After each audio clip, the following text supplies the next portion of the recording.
1873, 15,000 square miles of the Rio Grande border ravaged by murderous bands of renegades striking suddenly out of nowhere, looting, killing, burning everything in their path, then racing back across the border to sanctuary. 1873, the 4th Cavalry troops led by Colonel Mackenzie fought an impossible war, never knowing when or where trouble would hit next. Two things stood between them and the murderers, and international law and the Rio Grande. March 17th, another day, another attack, another ranch looted and burned, an entire family brutally massacred. But this attack carried a new significance. Mackenzie's lead scout, Trooper John Ryan, had been captured by the renegades. Their escape seemed quick and easy, but this time Mackenzie was close. The ranch was beyond saving, but Trooper Ryan was still alive.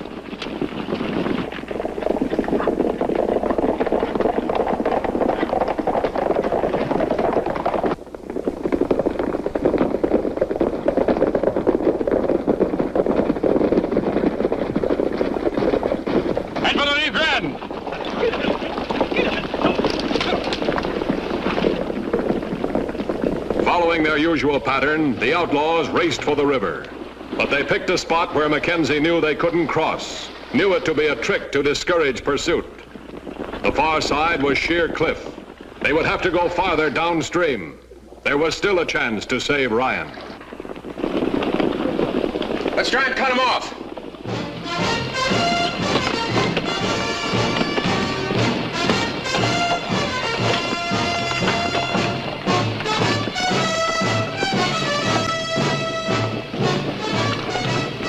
Mackenzie's troops galloped tired horses, too tired to save the seconds needed. And again, Mackenzie was too late. Again, a few feet of shallow brown water served not only as an international boundary, but as a bulletproof barrier that Mackenzie couldn't pierce. Hold your fire. Mr. Winters, my orders were to halt.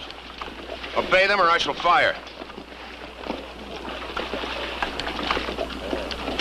I'd sure like to follow the lieutenant across that river.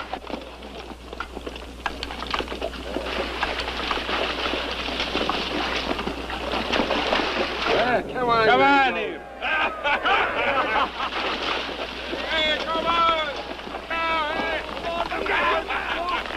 Why don't they shoot at us? They want us to watch what they're doing to Ryan.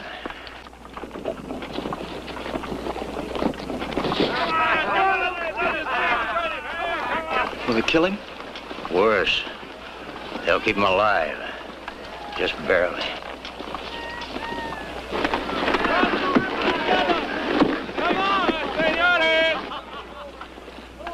Reform ranks, Lieutenant. We're going back to Fort Clark. Ryan's just newly married, sir. I'm aware of that, Lieutenant Winters. You forget I married them myself just 2 weeks ago. Now, would you be so good as to obey my order? Left by 2. Ho! No military commander finds it easy to sacrifice even one man. Colonel Mackenzie was no exception. He knew what his men must feel as they carried out his orders to abandon Ryan to torture and leave without an attempted rescue.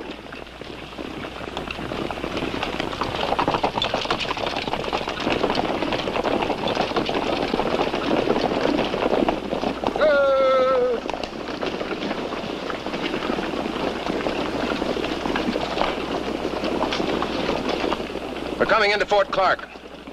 I want every man to ride in like the cavalryman who rode out this morning, at a gallop. And one thing more. Trooper Ryan did not fall into the hands of the renegades alive. He was killed instantly and died gallantly. Any man who breathes a word to the contrary will have to answer to me personally. All right, Sergeant Lund, give the command.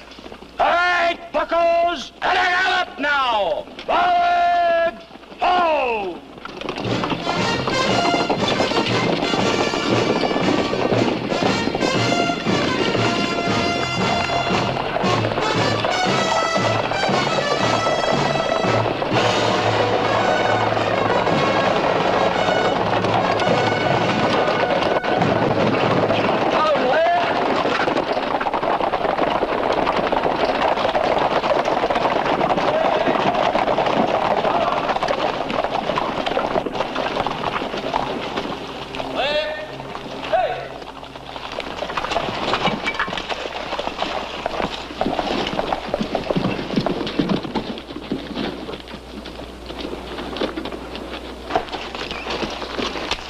Shall I dismiss the men, sir?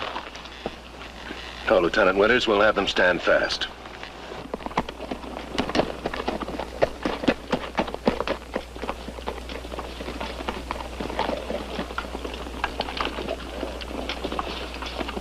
If you expect a compliment on today's action, I'm afraid I have a disappointment for you.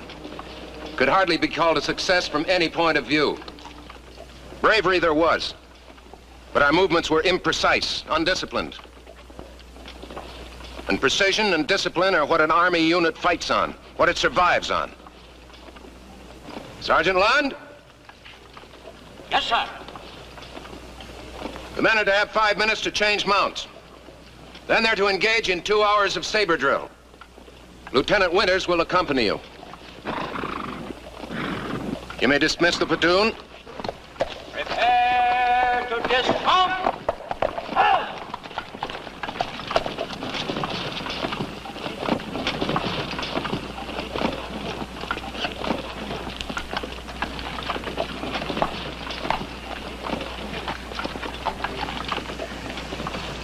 I'm sorry, Mary. Colonel Mackenzie, they didn't get him alive, did they? No. He was much too good a soldier to let them get him alive. Thank God for that anyway. You'll need friends now, Mary. I hope you'll consider me one of them. Thank you.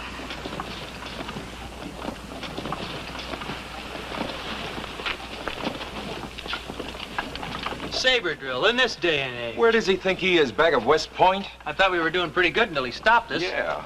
It's never good enough for the colonel. That's why you buccos are going to live to be old soldiers in spite of yourselves.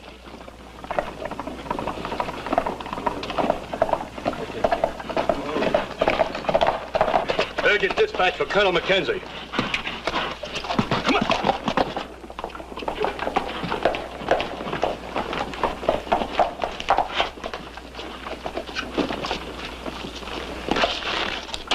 Urgent dispatch, sir.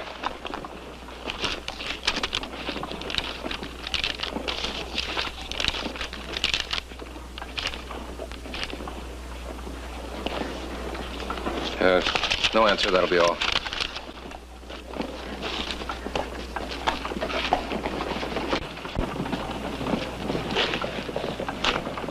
You wanted to see me, Lieutenant? I assumed you'd want to see me, sir. Oh, yes. I should reprimand you for your impetuous conduct at the river. Is that all, sir? No. The Secretary of War is inspecting this post. He'll arrive by stagecoach in 3 hours. Please see to it that a guard of honor is called out to receive him. Yes, sir.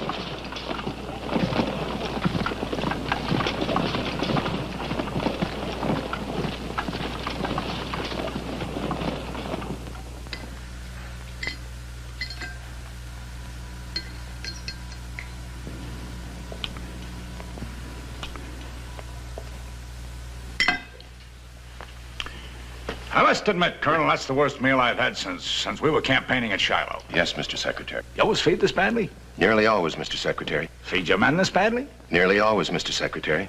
Cut out that, Mr. Secretary. You know my name as well as your own. Yes, Bill. You can't feed soldiers every night on hardtack and bacon. No, Bill. The soldiers had beefsteak tonight. Well, why didn't I have beefsteak? There wasn't enough to go around, sir. I haven't had a nickel from the War Department in over 3 months. Doesn't seem to have slowed you down any.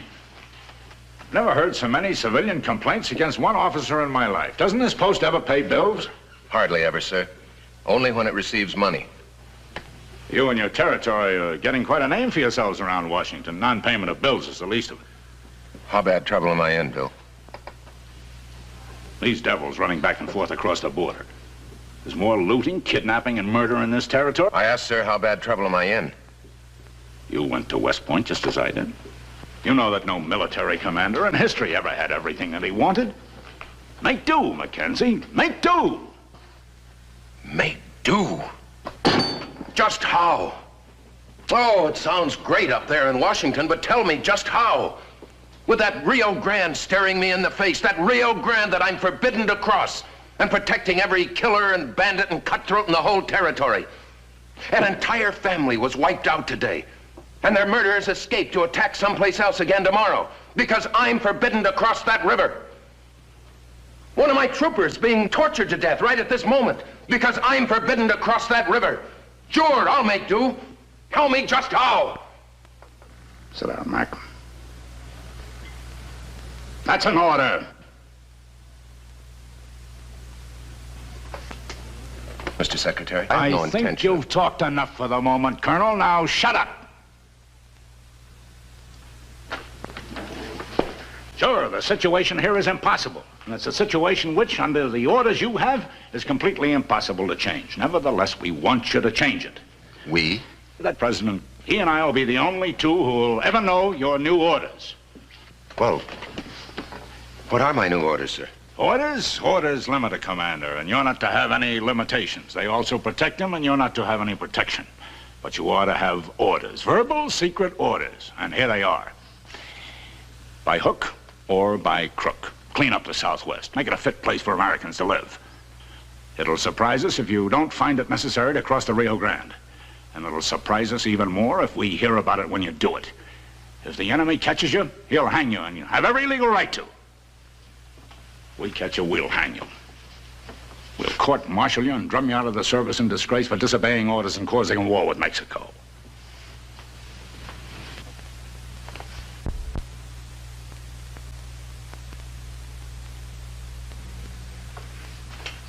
Now, sir, if you'll excuse me, I have some pressing duty to attend to. Shaughnessy! Take care of Mr. Secretary, Shaughnessy. I have to go out. Can't it wait till morning? Waited too long already, sir. And Bill, I'll make do.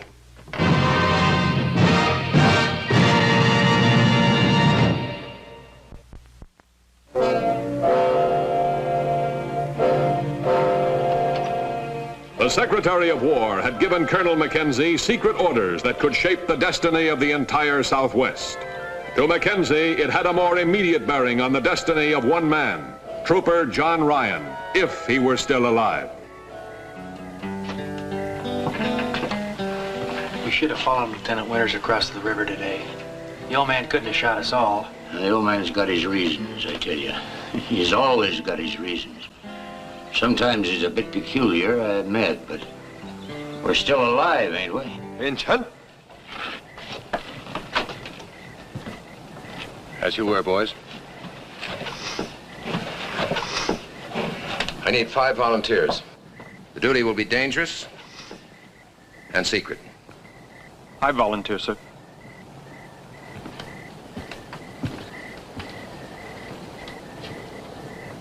Thank you, Forrest.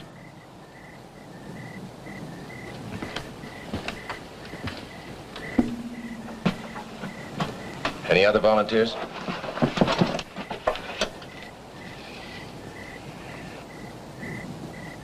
Thank you, men. All right. Tauber, Warren, Sergeant Lund, McGee, and Forrest. That's it. I know you only asked for 5 men, sir, but I'd appreciate it if you took me along. How much do you weigh, Banyan? About 210, sir. Sorry, your request is refused. the men I have chosen will be ready to ride in 5 minutes. You'll carry sabers, no blankets, no bedrolls. Each man will bring a short length of rope and some boot polish. Any questions? As you were, man. Oh. Remember, I said secret. Rope? Boot polish?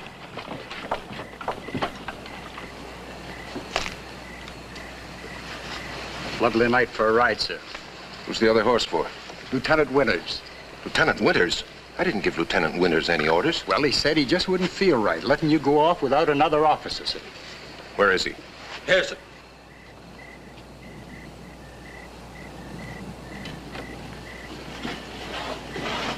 Reporting for duties.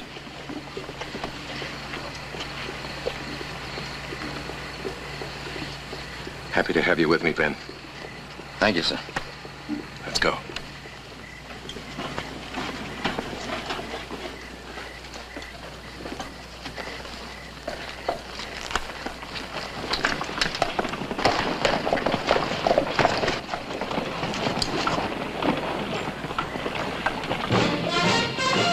Mackenzie's plan was simple and daring. The only question, could it succeed? He knew he must depend entirely on the element of surprise. Sometimes concealed by darkness, sometimes harshly revealed by treacherous moonlight, Mackenzie's raiders pounded through the night. The easiest way was not the shortest. Mackenzie wanted the shortest and the fastest.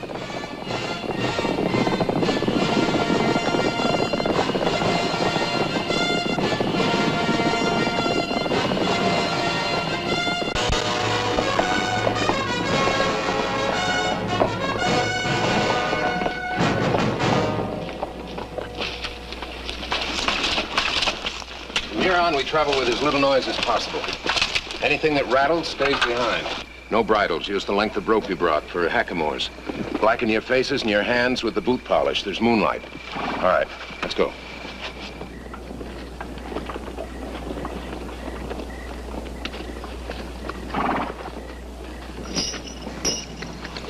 Take off them spurs, Tauber. You can hear 'em a mile. Clark, you can leave that bugle behind. We won't be needing it. Men are all ready, sir. Very good, Lieutenant. Goodbye, darling.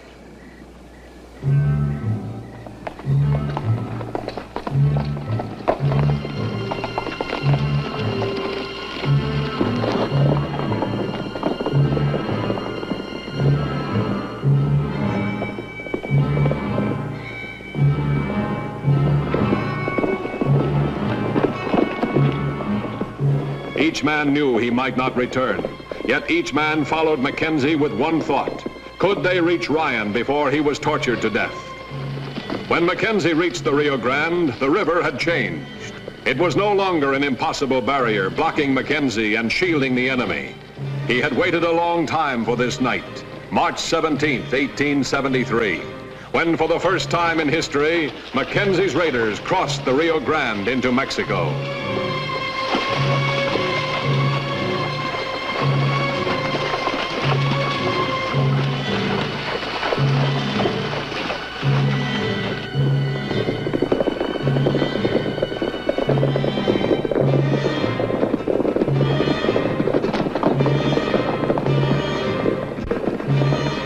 Knowing that every second that passed reduced his chances of finding Trooper Ryan alive, Mackenzie kept up the grueling pace as he penetrated deeper and deeper into foreign territory. There would be no slowing down until he was within striking distance.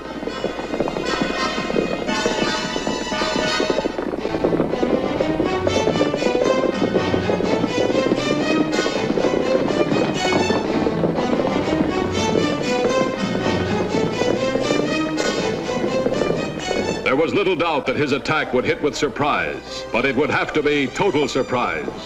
The slightest warning would guarantee failure, the loss of life to Ryan and his rescuers. The enemy might be off guard, even careless, but there would surely be sentries.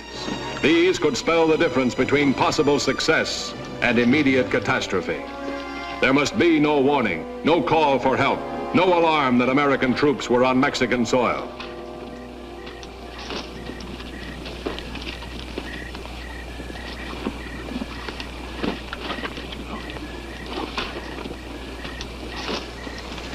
If you don't hear an owl hoot in 3 minutes, you may assume that I've been unsuccessful. Yes, sir. Then you're to take command. Good luck, sir.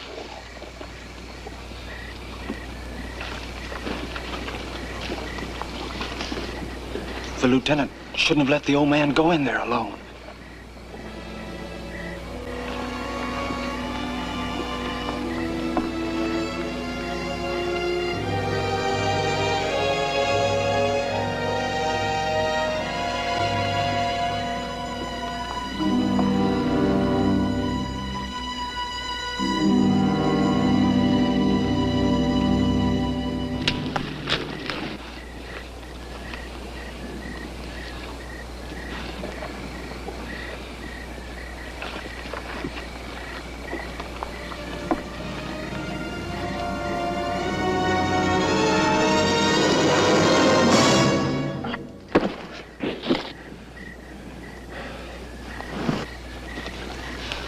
How long's it been now?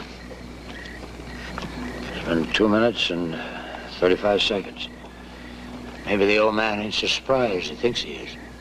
Maybe he needs help.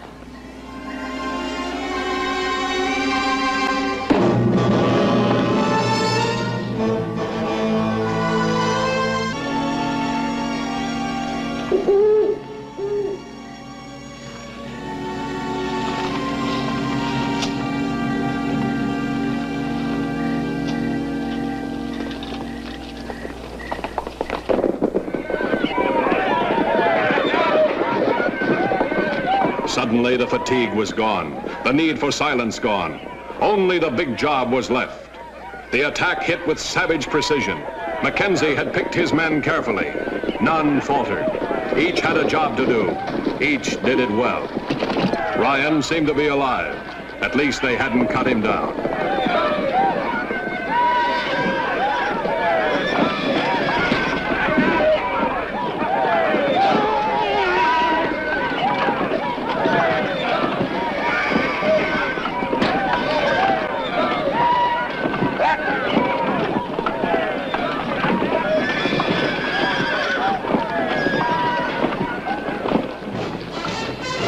Mackenzie's first raid had hit and succeeded. John Ryan had been rescued, and not a single trooper had been lost. Mackenzie had crossed the Rio Grande, wiped out a murderous band of outlaws, and there would be no report, no court-martial. Not this time.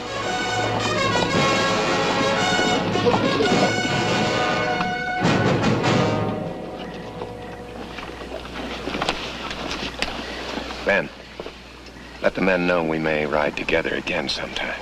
Yes, sir. Picking men who were light so they wouldn't tire the horses.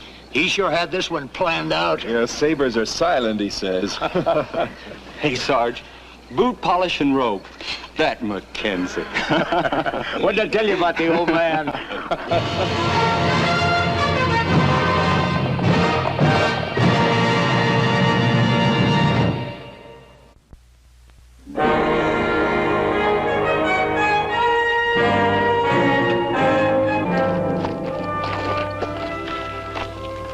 They're good troops, Colonel. My congratulations.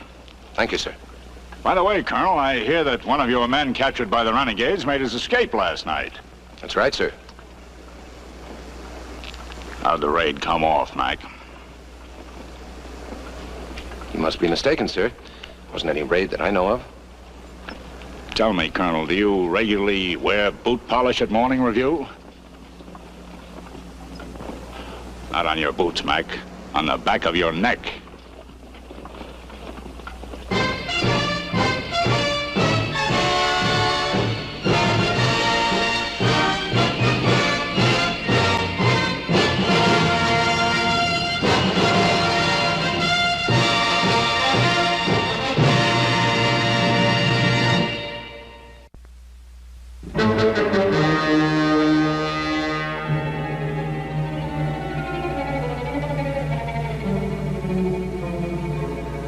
Early summer of 1873, Texas country south and east of Fort Clark, rimming the lowlands of the Rio Grande.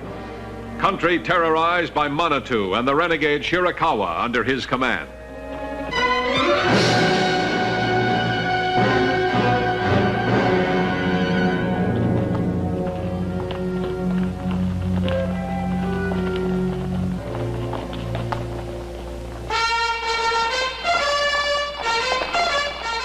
For 4 months, Manitou had been tracked by Colonel Ranald Mackenzie and members of the 4th Cavalry. Each time, the Indian renegade had escaped to continue plundering and killing. With a handful of picked raiders, Mackenzie sought the renegade Manitou in a land which knew only the law of violence. Colonel!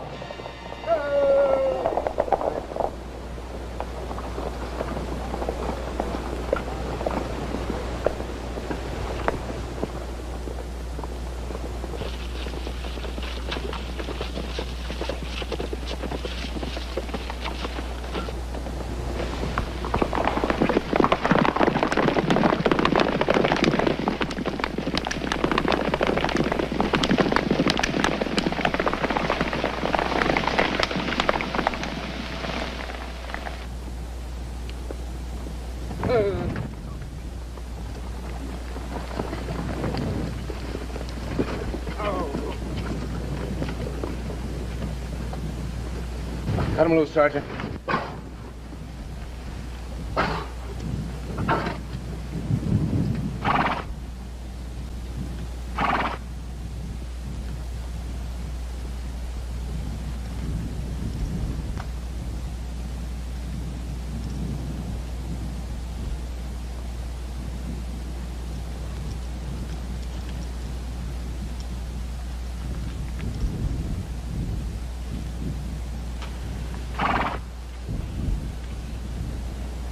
Murdered the scouts to let me know he's put a price on my head.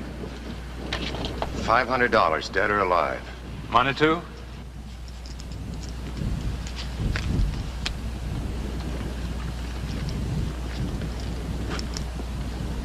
Yeah, it's Manitou, all right.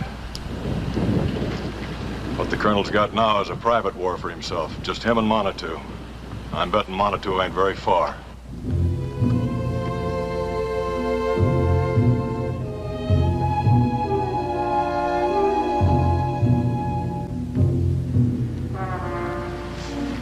Been in this territory a long time, Lieutenant. The things about it I'll never know for sure. But there's one thing I do know for sure. Where you find sorrow, Manitou's been there. We'll get him. But how long will it take, sir? The Colonel's had a $500 reward posted on Manitou for the last 6 months now. Nobody's given him to us, and we've never found him. Now he's laughing at us, putting $500 of his own on the Colonel's head. Have the men mount up, Sergeant. Back to the fort, sir? No. To Manitou.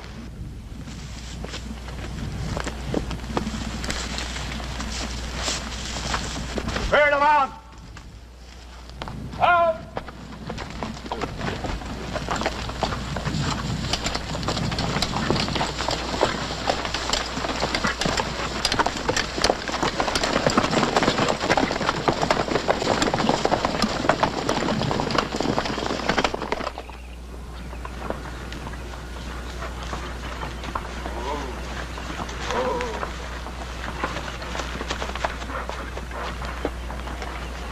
Lieutenant?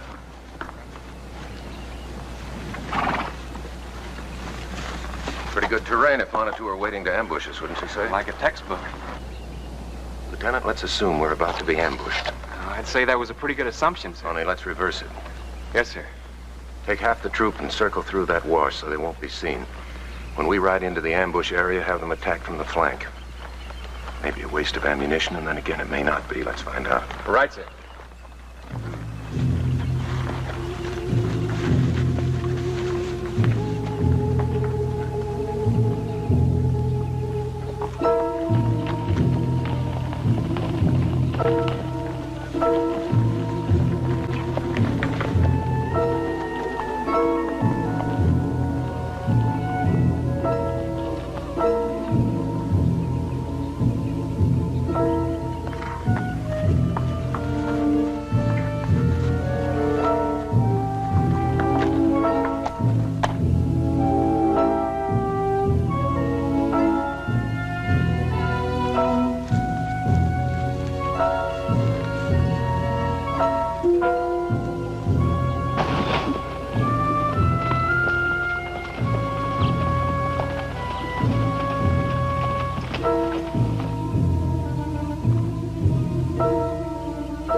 How do you feel, son? At ease. Something to write home about, sir. Before, nothing much to write except walking guard, spitting and polishing. You right-handed, Trooper? Yes, sir. Well, somebody's got to write home about what happened today, don't they? I tell you what. When we get back to the fort, you tell me what to write. Yes, sir. Sergeant? We looked at all the dead, Colonel. Monitu's not among them. Some tracks by the Rio Bravo. Could be made off during the skirmish. Manitou. I'd say so. Get my horse. I'm going after him. Alone? Get the troops back to the fort. There isn't one of them that doesn't need medical attention. May I speak off the record, Colonel? Very well. Manitou will lead you further away from the fort. And? You'll never make it back alive. That could be, Lieutenant. But what would you do in my place? All right, get the troops back to the fort. Yes, sir. Oh, Sergeant, that young trooper. Mitchell, sir. I promised to write a letter for him when we get back to the fort. You do it, will you? Yes, sir. Prepared to lay down his life to fulfill his secret orders to clean up the Southwest, Mackenzie moved out alone into Chiricahua country in relentless pursuit of the enemy Manitou.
Gonna take you back.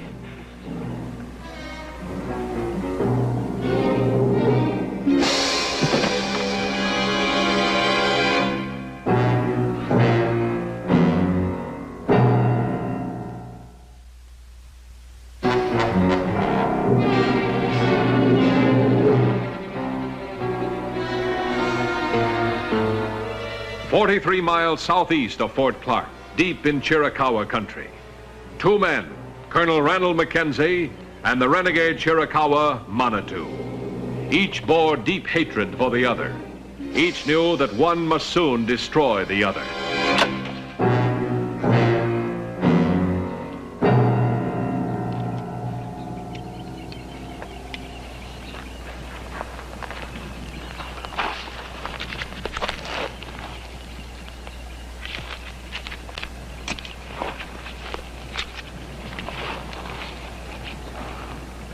Water.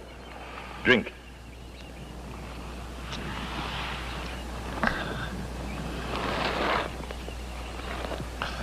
I waited.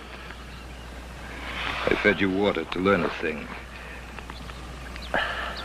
Why did you save my life? You were helpless. Would have been murder to kill you then. Yet you would take me back to your fort and execute me. Yes. I've seen your executions, Mackenzie. The man is propped up. The ceremony. A rag is put over his eyes. Drums, prayers, soldiers marching. Then the man is slaughtered. This is what you had in mind for me? Yes. I have the answer that was a riddle to me. Now I leave you here to die.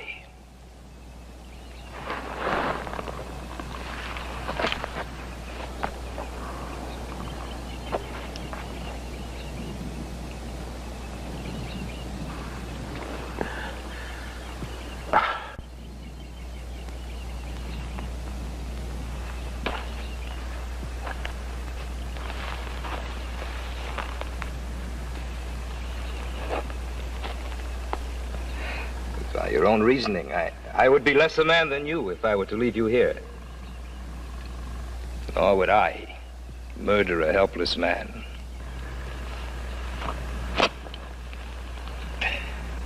The bullet must come out.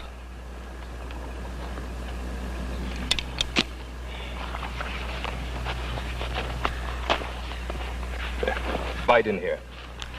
Hard.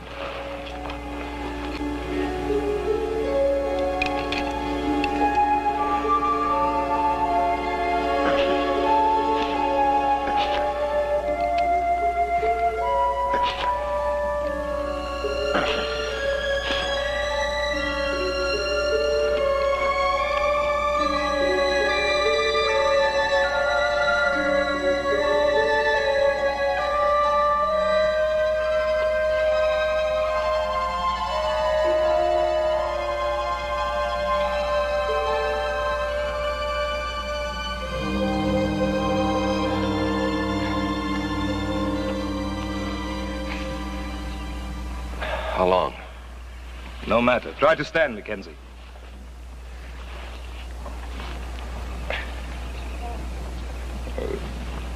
Now we shall ride together to your execution. To my people in the ceremony of death we have.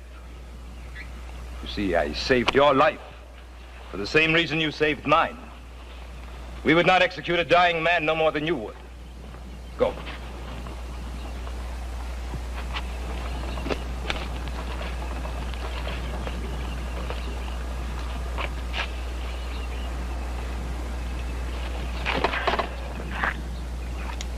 Then your death shall be here and...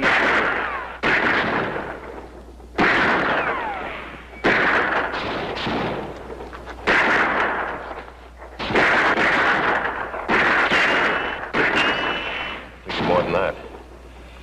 There's a price on both our heads. They take your body into the fort, get the bounty. I prefer they took your body to the Chiricahua. We need each other. For the present. We must go before they come up. There's one path. Follow me. June 2nd, 1873. 5 scavengers rode out of the hills to collect a human bounty. Reward money for Mackenzie or Manitou, payable upon death.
We'll drive the horses that way.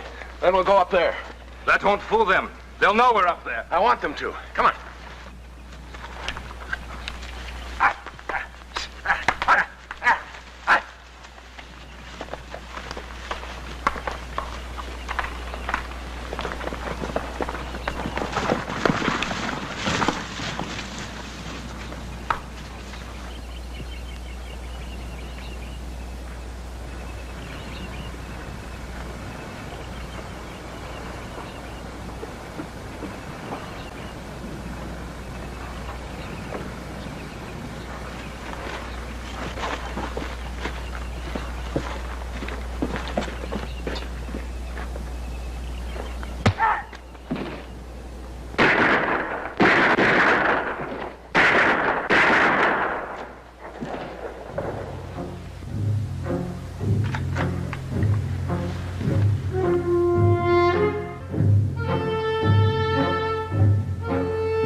June 3rd, 1873, Colonel Ranald Mackenzie returned to Fort Clark, carrying with him the dead body of the Chiricahua renegade, Manitou.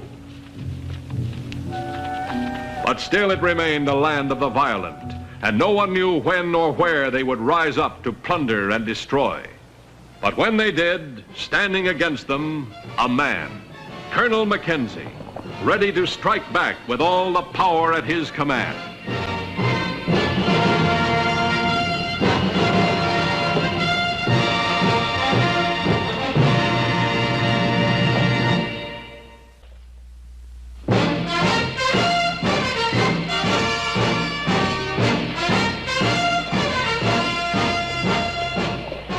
The year 1873.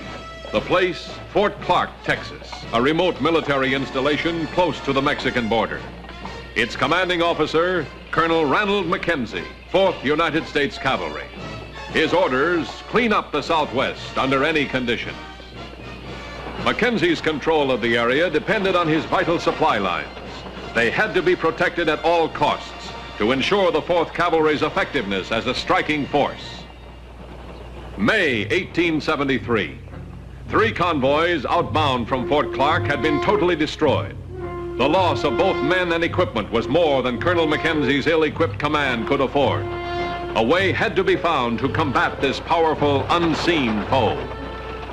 The last deserted stretch of badland before reaching the open plains that led to the fort was called Killer's Notch.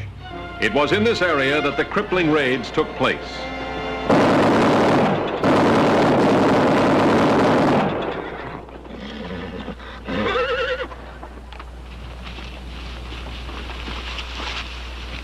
Get it.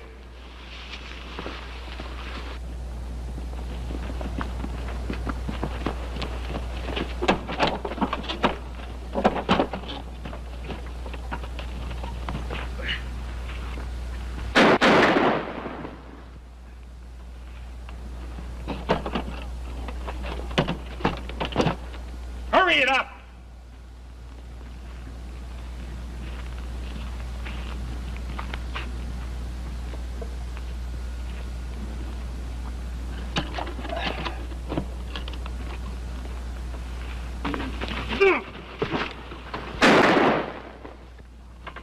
Come on, let's go!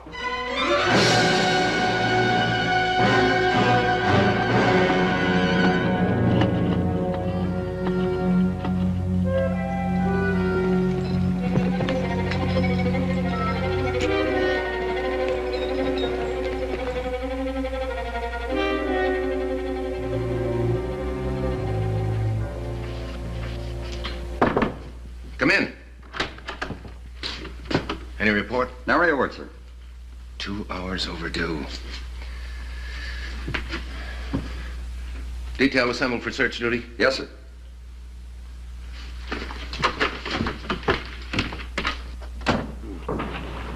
Attention!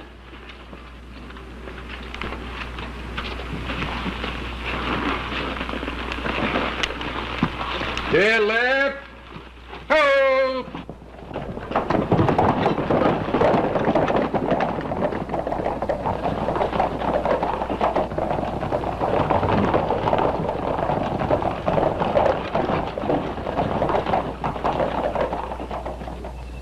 Did you check the men's weapons?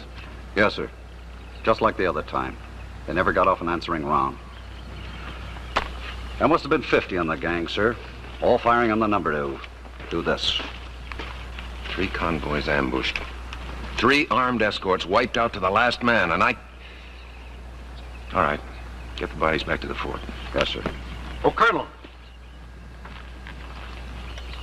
It's Trooper Combs, sir. He's still alive. Can he talk? No, sir. If we don't get him doctored up fast. All right, all right. Get him back to the post as quickly as possible. Let's concentrate on the ambushers while there's still light. Prepare the men to mount and search the area. Yes, sir. Troopers, hold!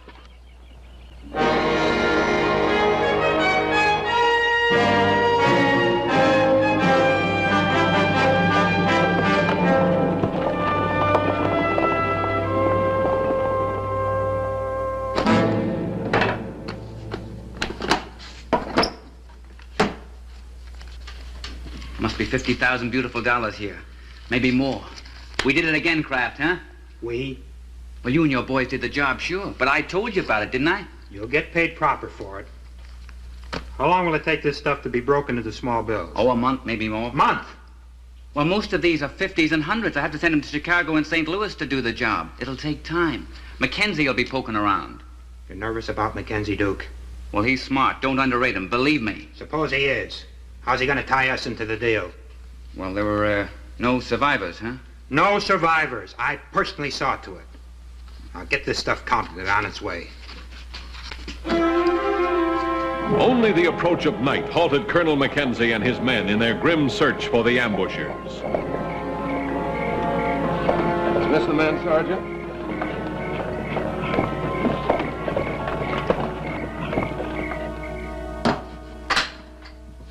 Sir.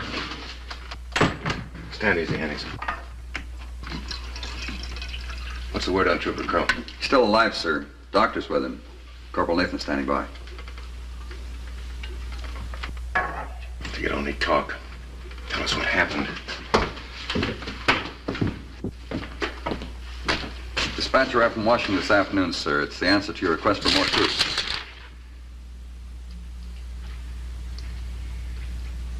Additional troopers not available at this time. I've lost 20 men in the last month. 20 men. All the bloody, hard-fought gains that this fort has made since it was activated are being knocked into a cocked hat.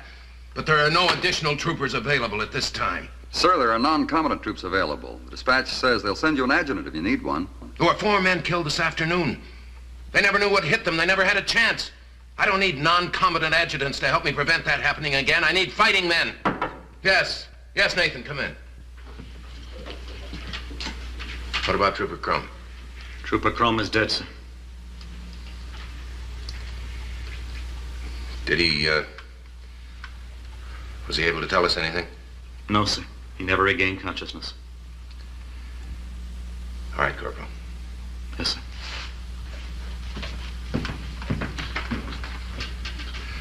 Have Sergeant Armbruster tell off 5 troopers for special duty. Yes, sir. What kind of special duty? Just tell them I said they may enjoy it. Yes, sir.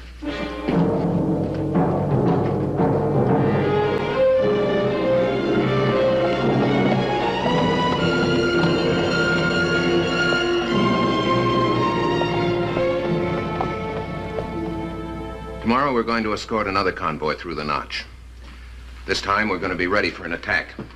And I'm depending on you men to see to it that we are attacked. You're all at liberty until reveille tomorrow. I want you to spend that liberty in Bracketville. Be friendly and loose-tongued about our mission. Talk to anybody who'll talk to you. The facts of the mission are these. The convoy will leave here at 10 a.m. We'll go through Killer's Notch. We'll be escorting the payroll for Fort Crandall. It's important, man. I'm counting on you. Sergeant? Teach. Hut. Dismissed.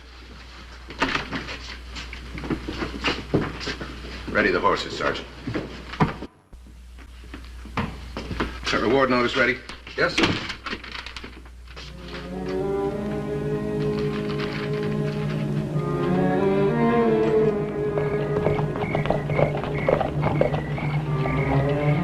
Bracketville, the sinkhole of the Southwest. A gathering place for all the filth and evil of this desolate frontier. By Mackenzie's orders, it was tolerated, for it sometimes was the source of valuable information. For months, Mackenzie had suspected the Bracketville General Store and its owner, Duke Farrell, of dealing in more than dry goods and hunting rifles. It was the best place to begin. This is probably the best model I've got. Good evening, Mr. Farrell. Good evening, Colonel.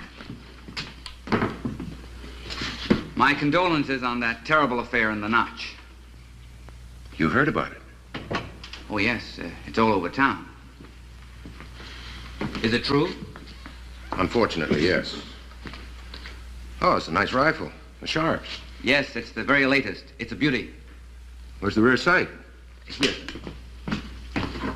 Oh, assemble it for me, will you, Mr. Farrell? Certainly, Colonel. No survivors, huh? 1. One? How fortunate, Colonel.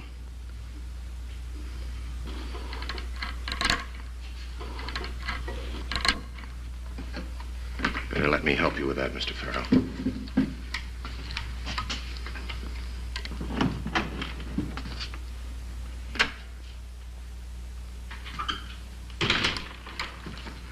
There you are, Mr. Farrell. If you hear of anything worth passing on, let me know, won't you?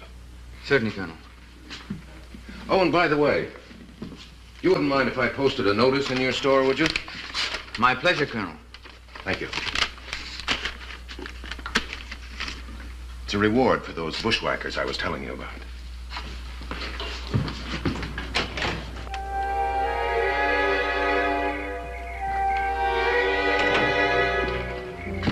Sergeant, after we pass that window, you keep walking.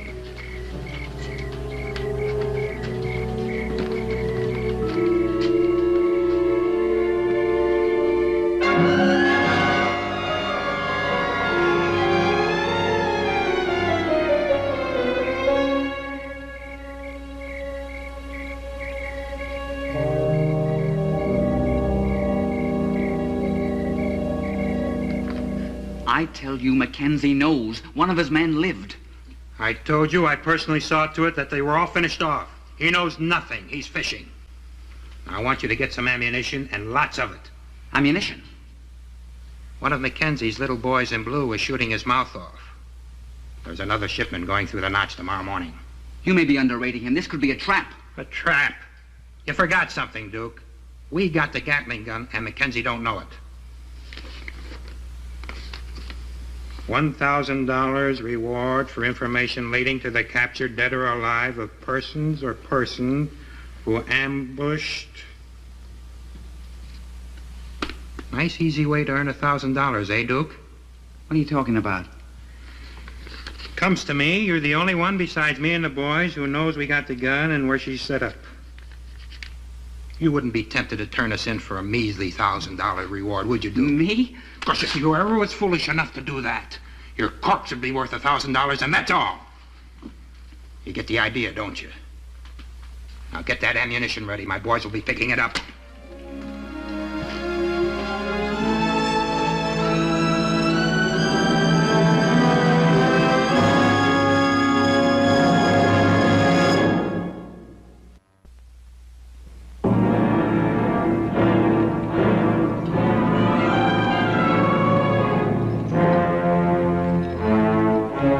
On the morning of May 30th, 1873, 7 grim-faced troopers acting as decoys waited for the command to escort an empty transport wagon through the notch.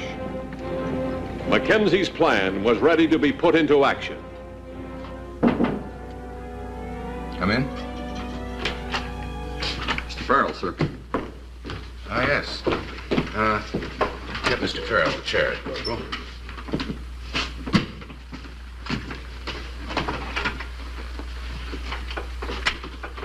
The corporal said that you needed my help, and of course I responded. Well, I appreciate that, Mr. Farrell. How may I be of service? That notice I posted in your store last night, I thought by now you might have some information for me. Information? No, nothing at all. Somehow, Colonel, I feel that you seem to think... No, sir, nothing at all. Mm-hmm. That man that came into your store as I was leaving, who is he? Man in my store? Oh, yes, I remember. It was a customer. I'd never seen him before. Oh, complete stranger. Yes, that's right. He was interested in a Bowie knife, and he looked at my stock. Well, you seemed to have a pretty animated conversation with this stranger after I left, before you two disappeared into the back room. Oh, I think you must be mistaken, Colonel. I never... All right, Mr. Farrell. Come on. You're coming with us. Where to? Into the notch. Into Killer's Notch. You, me, and a handful of troopers. Corporal? Mr. Farrell will accompany us. Please escort him to the convoy.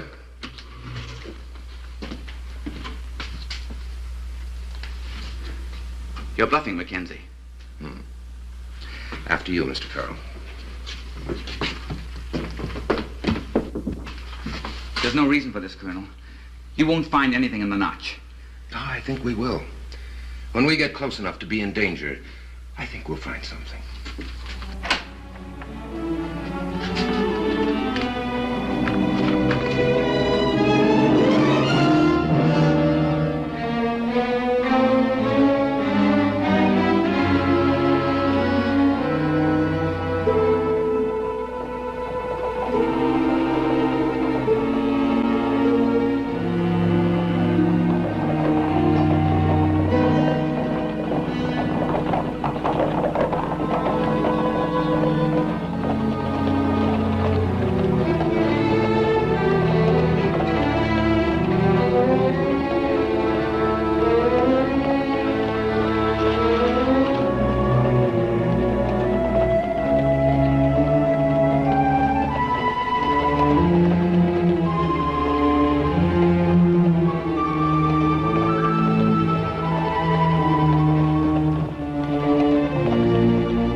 At the ready.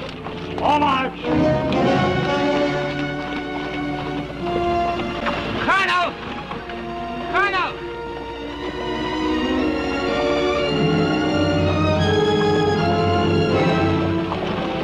Colonel, that man last night, Kraft, he's waiting up there. How many men are with him? How's the arm? I don't know. Where is he? I don't know. Believe me, he could be anywhere. Where is he? I don't know. They could go off at any minute. Turn back, I beg you.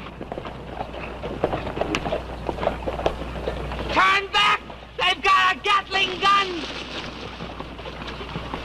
Gatling gun? I should have known. All those men murdered without a chance to defend themselves because they've got a Gatling gun.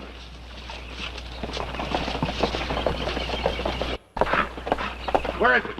Where's the gun? I don't know. I swear. Where is it? I don't know. All right, Mr. Farrell, perhaps we can jog your faulty memory. Sergeant Armbruster? Yes, sir. Put this man in uniform.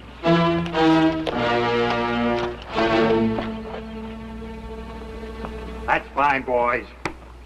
Now fetch ammunition and fetch plenty of it. This baby has a large appetite.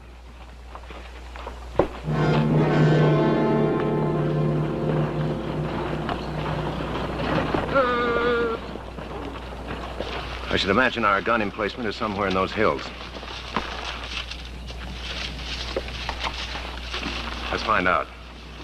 Mr. Farrell, you ride on the wagon. Sergeant, ride beside him. Slowly, straight ahead. The rest of us will go up in those rocks and see if we can draw their fire. Yes, sir. All right, Mr. Farrell, back on the wagon.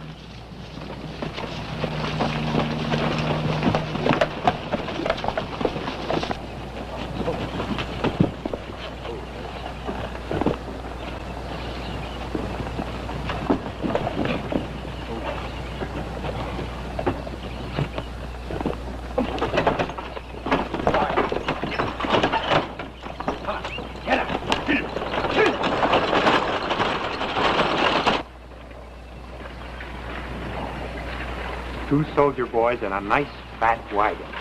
Get back. Don't fire until I give the word. Not before. Surprise me, boy. Surprise me.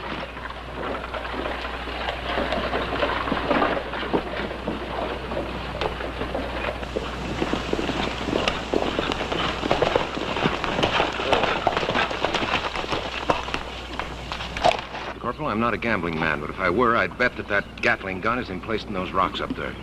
Yes, sir, I'd bet that too. Well, if we're right, the limit of its effective range should be just about that first tree down there. Yes, sir. We'll charge and try and draw its fire. We'll locate it that way. In no case are the men to charge beyond that tree. That's our deadline. Yes, sir. Detail, prepare to charge.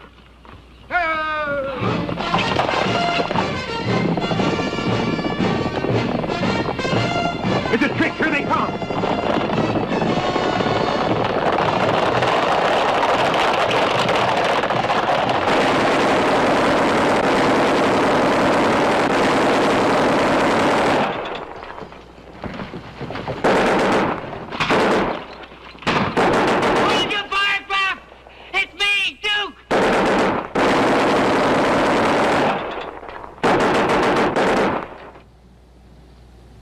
Just go down the hollow and get some more ammunition. Ringley, watch the ridge just in case.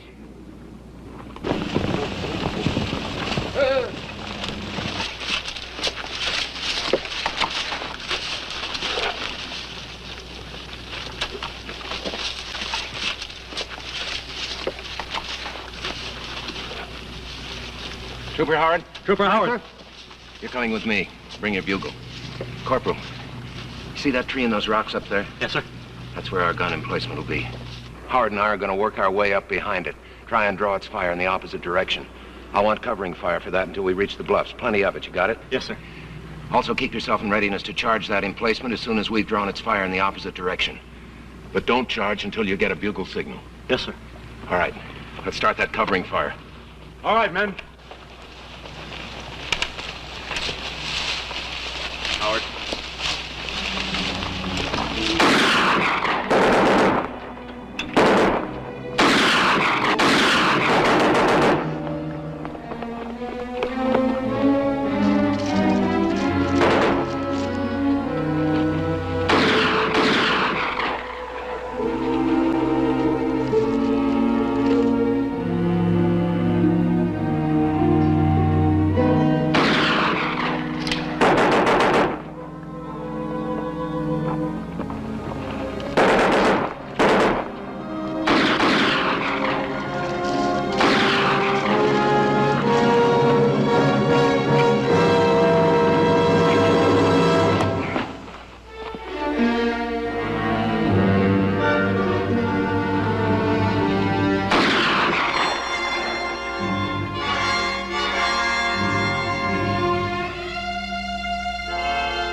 I'll try and work around behind him. You go that way, but keep low. Yes, sir.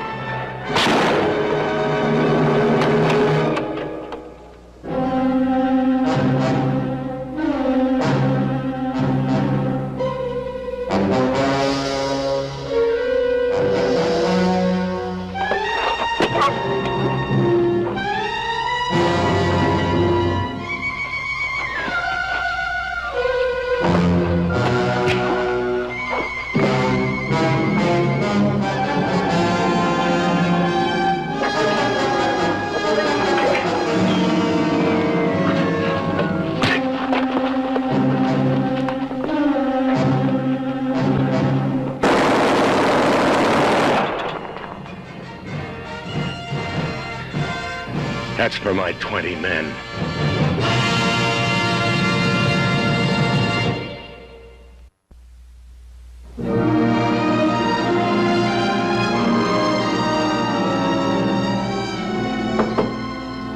Come in.